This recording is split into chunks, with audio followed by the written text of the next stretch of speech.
Hey guys, this is the 61 Lakewood I picked up a while back. It popped up for sale and I seen it, kept looking at it. I don't know, he wanted 1,500, 2,000 to start with, and he kept bringing his price down and down. And finally, he had posted it. The guy had posted it saying he wants somebody to come buy it. He's on his trailer, he wants to get it off the trailer, he doesn't want to scrap it. So I went out and visited them and took a look at it. And yeah, it was on a trailer. Trailer had sides. You couldn't really open the doors and get in. It was piled full of stuff too. It had wood and all kinds of stuff in it. Not Corvair parts, but anyways, yeah, I went and looked at it, and it was just dirty. The guy had pulled it off a property. The guy there had passed, and they pulled this one off, and he's a Volkswagen guy. He just wanted to save it because it was air cooled and he thought it was cool. But then he's like, I'm a Volkswagen guy, so I'm gonna sell it, find a home for it.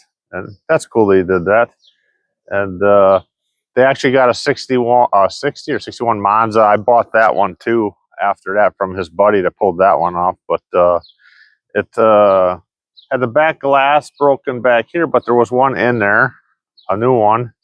The gas cap cover there is missing, and this window, the passenger window here, is busted. But I actually had found a gentleman in Florida was scrapping one, and he posted if anyone needed parts. So he sent me the door cranks, glass for this door, and the cover there for the gas cap there. So I got that. I've been kind of gathering parts for it. When I got it, I washed it all. It looked nice and clean, and parked it in the shop. I found 5 just steely rims for it. And what I did is sandblasted them, and I had them powder coated International Harvest Tractor Red. And back when, then I couldn't find 13-inch wheel tires. As soon as I'd find them, they'd be out of stock. And I tried to order some out of California, and he said he had plenty. He had like 6 of them. I said, I want 5. And then I paid for them. And then the next day, he's like, I only got 4. I'm like, send them. Then he's like, later that day, he's like, I only have 2. I'm like, well, so finally ended up finding some 13-inch tires, and found some caps for them. And I had it in the shop for a little while. But then I needed room for better projects, and so I ended up putting it out here and throwing some just other tires on it. The floorboard on the driver's side's pretty gone, and the passenger has some holes, but that's easy fix for me. I can weld that in, get a new floor pans and weld that in. And the motor is the original motor in here, the 80 horse. And hasn't been touched or nothing. It's pretty. I think it's pretty good. I'd prefer to buy them, that people hasn't started tearing carburetors and parts off of them. And then it was a mystery what was inside the trunk here, because we couldn't get it open. And so it was what it was. And he delivered it here on the property, even for, I think I paid $800 for it. But we couldn't get in the trunk, so I had asked how you get keys made, and Steve on one of the websites, Steve Morton, I think his name is, and he's like, "Oh, just take out a tumbler and get me the numbers off of it." So the back hatch on this, it was sitting in a can. Someone had taken it out, and it was sitting there. So I cleaned it up and got the numbers on it and sent them to him. And he's like, "Yeah, that should open up all the key. I'll do all the locks on them." And he sent them back really quick. It was really great, really good guy. And it only did like the ignition and one of the doors, and it didn't do the trunk. So I popped one out of one of the doors and sent in those numbers. I was like, oh, I'll try it again. And it did unlatch the trunk, but I couldn't get it all the way unlatched. It just popped. And I didn't want to break the key. So I ended up monkeying around. I mean, someone said, oh, I'll get in through a headlight bezel. I started taking that apart, and I'm like, I don't know how I can't get in there. And so I bent up a little flat piece of metal and kind of finally got it unhooked, unlatched. It was just needed some oil on it. And right now I just got it wired down because I still don't have it latching real nice. So I do have the keys for it.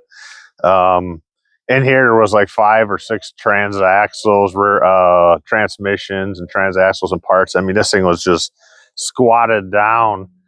But yeah, it's missing the door panels in here, and you know, I just goober them up here, the weather stripping a little bit with some caulk, just to keep the water from dripping out and rusting out anything more here. And but anyways, yeah, this is it. The 61 Lakewood. It's been in the shop for a while, but I didn't really do any work on it other than just get some nice tires. But those are on a rack in there, and I've just been slowly kind of gathering some parts for it, and yeah, see what we do with it.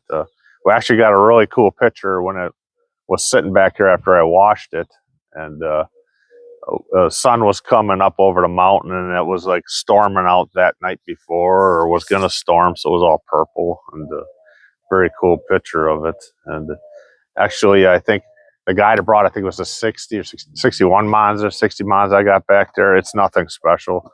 That guy had it flatbedded out here for his buddy, and I didn't even have to go get that one because he wanted it gone. He bought that one off the property too.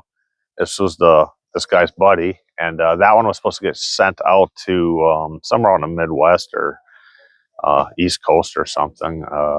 But he put new tires on it, and it just sat and didn't ever get shipped. So I ended up buying that one for I think $600. And the tow truck driver came here with it, flatbed driver, and he dropped it off. And he's seen this in a shop, and he's looking at it. And I said, "Yeah, that's the one I got from the other guy." And he said, "No, that's not it, because I washed it. It was horrible looking. You know, it's covered with dust." So I cleaned it up. He couldn't believe it. You know, so myself, I'd like to just do a clear patina on here, but my wife really would, Jill would really like a lakeside put around, and it's an automatic, and she'd like it painted and all that. But we'll see. You know, maybe I'll find a better one. But and then I was it's missing a glove box door, and I was down the road at a little thrift shop kind of antique place, and I actually found I don't know, I think it's the right glove box door. It's a 700 on it, and we'll see if that's the one or not. But gathering some parts for it, and we'll see what we do with it.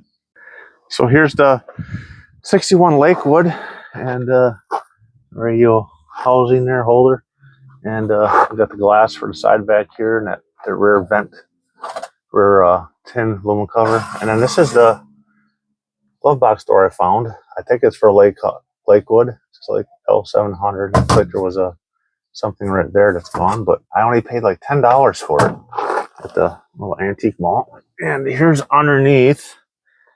Here's the motor, and it's not been monkeyed with.